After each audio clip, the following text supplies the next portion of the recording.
Hello everyone and welcome to the official SWGT YouTube channel. My name is Sarusa. Today we're going to talk about SWGT Update 4.23.7, which has quality life improvements for runes as well as some changes for Siege and World Guild battle logs. Alright, before we get started, there is a SWGT personal SWEX plugin update.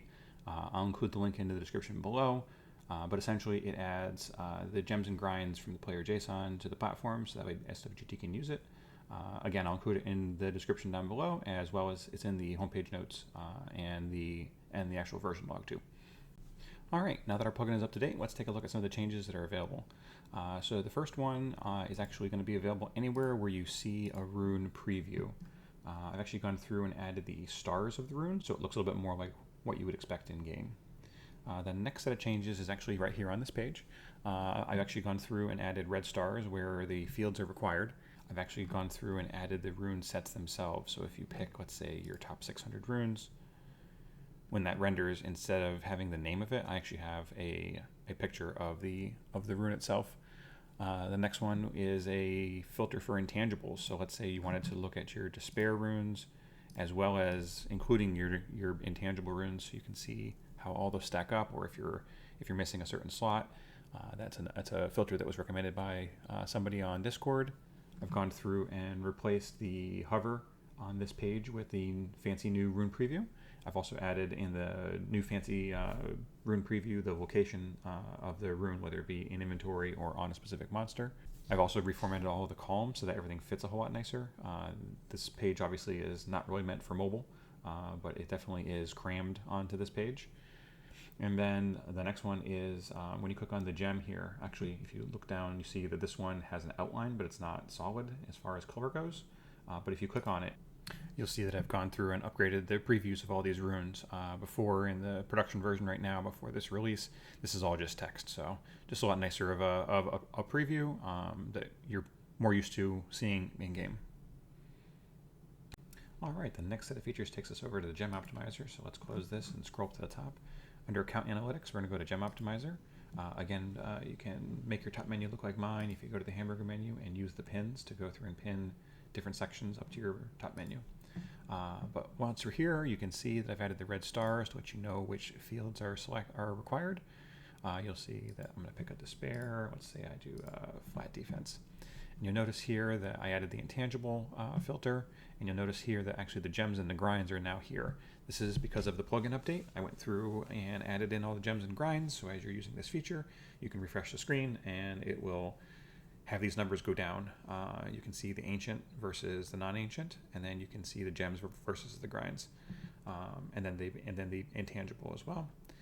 In here you'll notice I added in the monster locations. I actually put in the unit pictures because it's a little bit easier to look at, and then you can hover over to see whether it is your Juno 1 or Juno 2 or Vertihill 2, for instance, in this case, and then you'll see the little box icon if it's sitting in inventory. But you can also type in inventory as well. So here are all your runes in inventory. If you want to look at just Juno, you have your top filter here, and then you'll also notice there's a button here for columns. So this is actually a new feature that I've added into SWGT.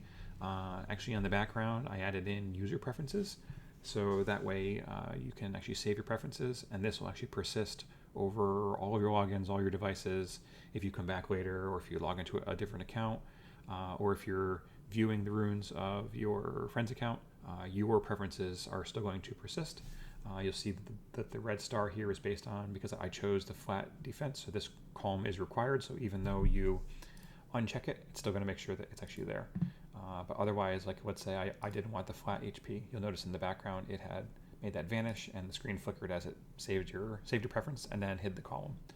So that's a very nice feature that I added there, of course.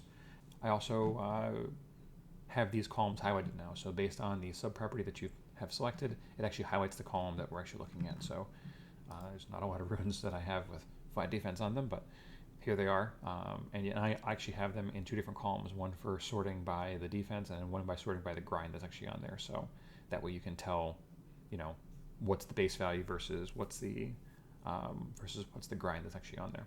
And then over here you'll notice the same thing. I have the rune details as you hover over, and then you'll notice that there is a not solid background on the gem. That means that there is no gem on this rune, but the ones here are solid, meaning that they actually are gemmed.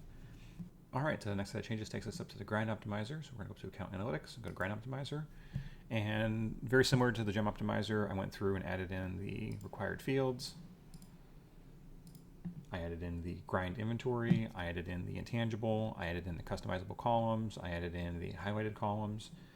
One thing that I did go through and miss is why these buttons are all colored now.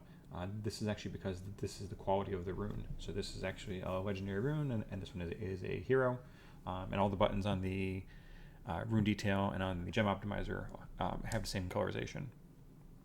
All right, and the last set of changes takes us over to the Siege and World Guild battle logs.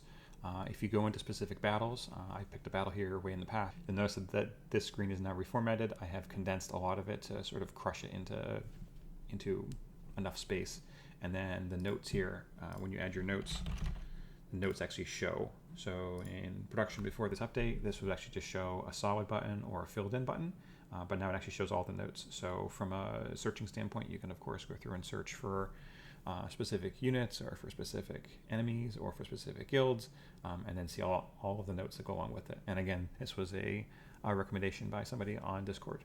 And then the same thing will be in the World Guild battle as well.